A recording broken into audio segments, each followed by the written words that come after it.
Saat waktunya tiba, Zeus menantang ayahnya. Dengan akalnya, ia memaksa Kronos untuk memuntahkan kembali saudara-saudaranya, Poseidon, Hades, Hera, Demeter, dan Hestia. Kini mereka bersatu dan perang besar pun dimulai. Perang ini dikenal sebagai Titanomaki, pertempuran yang mengguncang langit dan bumi selama 10 tahun penuh. Gunung-gunung dihancurkan, lautan bergemuruh, dan petir menyambar tanpa henti. Tetapi di akhir pertempuran, Zeus mengeluarkan senjata pamungkasnya, petir dahsyat yang diberikan oleh para Kiklops. Dengan kekuatan itu, ia menjatuhkan Kronos dan mengurungnya di Tartarus, jurang kegelapan tanpa akhir. Para Titan dikalahkan dan Olympus pun lahir, tapi ini baru permulaan. Kemenangan ini membawa konsekuensinya sendiri. Para Titan memang telah dikalahkan, tetapi dunia masih dalam kekacauan. Zeus, Poseidon, dan Hades, 3 saudara yang kini berkuasa, harus membagi alam semesta di antara mereka. Mereka pun mengundi nasib dan hasilnya ditentukan. Zeus yang paling kuat menjadi penguasa langit dan petir serta menduduki tahta Olympus. Poseidon yang ganas dan tak terduga mengambil kendali atas lautan dengan ombak dan badai sebagai pasukannya. Hades yang pendiam dan penuh misteri mendapat dunia bawah tempat jiwa-jiwa orang mati berdiam selamanya. Sejak saat itu keseimbangan alam semesta ditetapkan, tapi para dewa tidak pernah benar-benar puas. Dan di dunia manusia, babak baru segera dimulai. Apa arti kekuatan tanpa pemujaan?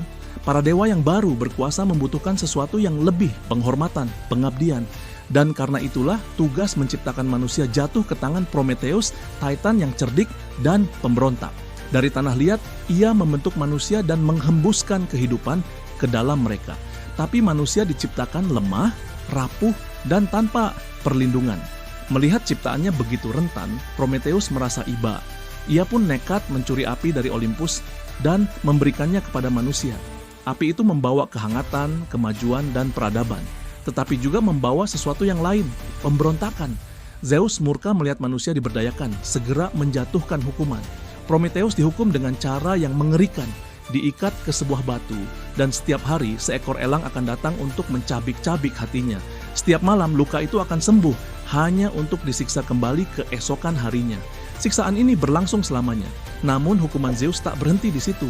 Ia ingin memberi manusia pelajaran yang lebih besar. Ia menciptakan Pandora, wanita pertama, dan memberinya sebuah kotak misterius. Pandora dilarang membukanya, tetapi rasa penasaran lebih kuat dari perintah. Saat kotak itu dibuka, semua kejahatan dunia terlepas, penyakit, penderitaan, dan kesengsaraan. Pandora terkejut segera menutup kotaknya, tetapi terlambat. Hanya satu hal yang tersisa di dalamnya, harapan.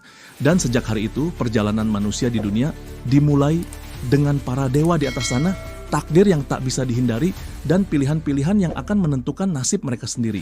Inilah awal mula segalanya, kisah para dewa, manusia, dan legenda yang tak akan pernah mati. Penasaran untuk kelanjutannya? Nantikan part berikutnya ya.